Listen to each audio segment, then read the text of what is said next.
Perjalanan hidup Umar Patek penuh liku dan kontroversi sebagai tokoh sentral dalam tragedi bom Bali di tahun 2002 silam yang banyak merenggut nyawa. Umar Patek harus mempertanggungjawabkan perbuatannya di mata hukum hingga akhirnya mendekam di penjara selama 20 tahun lamanya.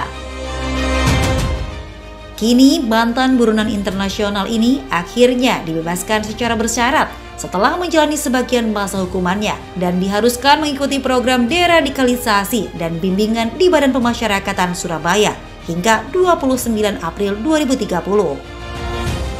Hisham bin Ali Zain alias Umar Patek kini kembali ke tengah masyarakat. Umar Patek memilih untuk memulai hidup baru. Selain aktif membantu polisi serta BNPT dalam memerangi terorisme di tanah air, ia pun kini membuka usaha kedai kopi bernama Ramu Kopi 1966 di Surabaya dan Banyuwangi sebagai simbol perubahan dalam hidupnya. Umar Patek memastikan sisa-sisa hidupnya ia akan berbuat baik untuk bangsa dan negara. Anda masih menyaksikan Renungan Jiwa spesial memperingati Hari Kesaktian Pancasila. Sahabat jiwa dirahmati Allah, baru saja kita melihat tayangan secuplik perjalanan hidup dari Pak Umar Patek dan kita akan kembali berdiskusi membahas bagaimana kisah sebenarnya perjalanan hidup Pak Umar Patek akhirnya bisa kembali dan hijrah kembali ke keluarganya. Mungkin Pak Kiai bisa kembali bertanya, silakan. Terima kasih Bapak Tima.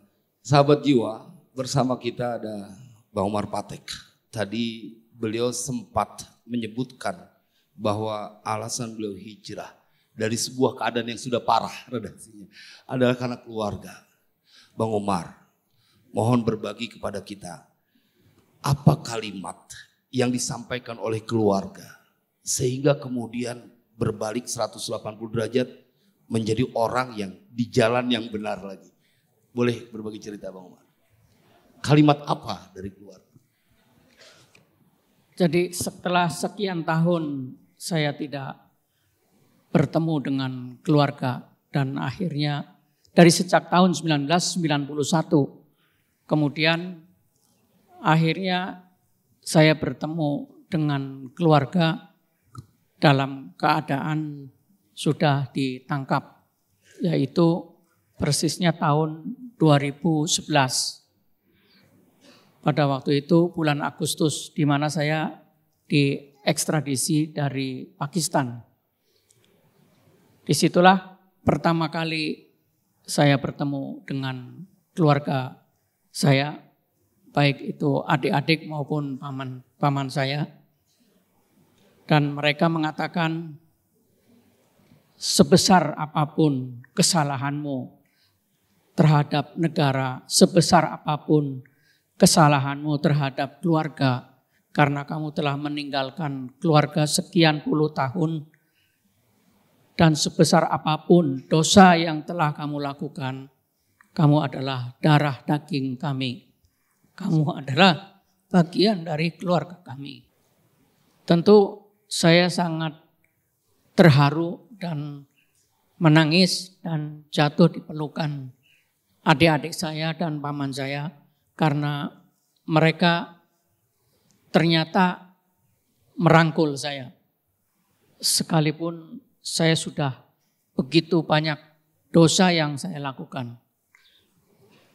Dari situlah saya berpikir bahwa ternyata keluarga sayang kepada saya.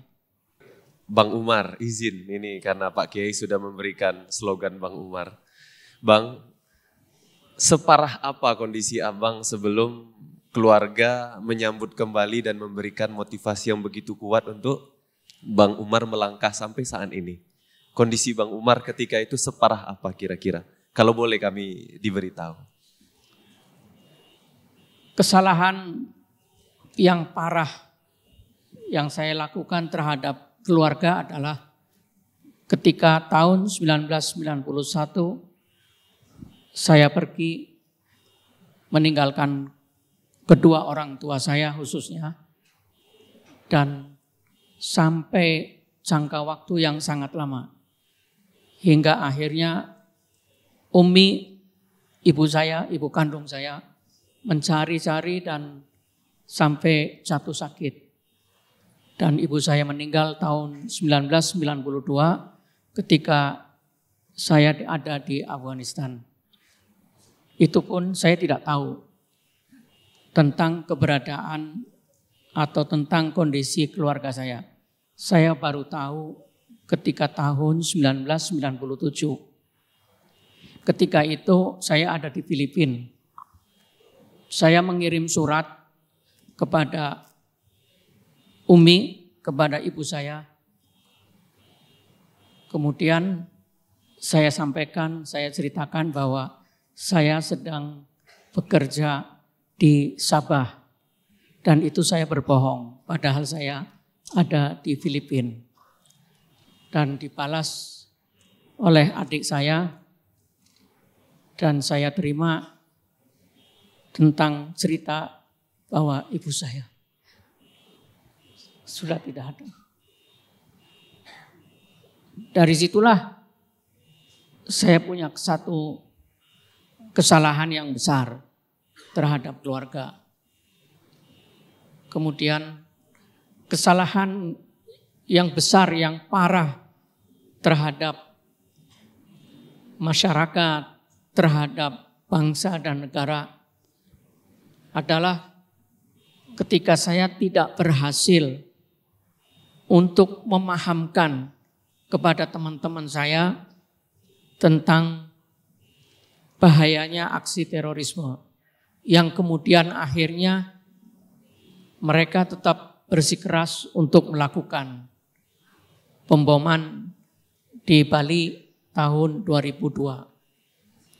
Dan itu sudah saya ingatkan dan sudah saya prediksi bagaimana hancur luluhnya masyarakat, baik itu yang warga Indonesia maupun yang warga negara lain. Mereka yang meninggal dunia, mereka yang luka parah, mereka yang cacat permanen. Sekalipun saya tidak terlibat secara langsung dalam pelaksanaan itu, tapi saya selalu merasa berdosa karena saya tidak berhasil mencegahnya. Itulah puncak dari kesalahan dosa yang sangat parah yang saya lakukan. Beberapa kali saya memohon ketika itu dipertemukan dengan korban bom Bali untuk memohon maaf kepada mereka.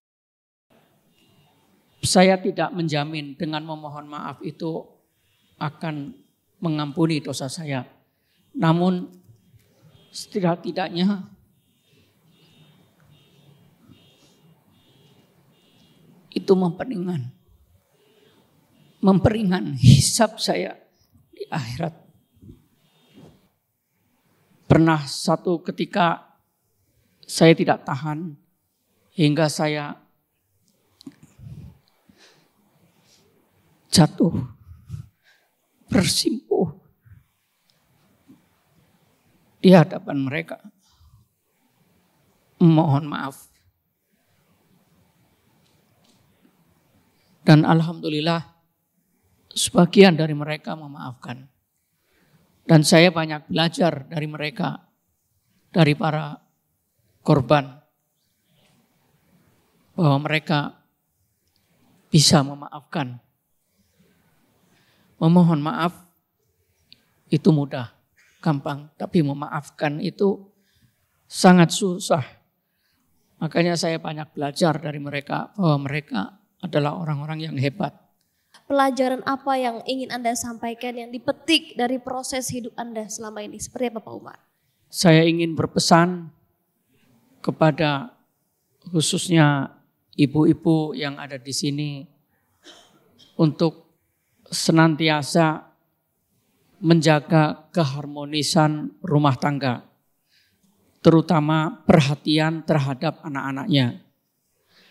Karena cikal bakal seseorang bisa menjadi radikal dan lain-lainnya adalah dari keluarga. Jauhnya ibu-ibu dan bapak-bapak terhadap anak-anak. Sehingga anak akhirnya mencari guru sendiri, mencari pemahaman sendiri, teman sendiri, karena di dalam rumah tangga itu misal broken home dan lain-lain. Untuk itu tolong jaga baik-baik dari anak-anak kita. Jaga negeri Indonesia, negeri kita ini dari aksi-aksi terorisme ataupun radikalisme. Baik, terima kasih Pak Umar sudah membagikan kisahnya yang luar biasa. Ini menjadi contoh bagi manusia ketika berproses melembutkan hatinya kepada Allah Subhanahu wa taala bisa kembali ke jalan yang benar. Dan pemirsa, tentunya kita akan kembali sesaat lagi membahas kisah-kisah inspiratif bagaimana perjalanan seseorang bisa melembutkan hatinya dan kembali kepada Allah Subhanahu wa taala. Untuk itu tetaplah di Renungan Jiwa.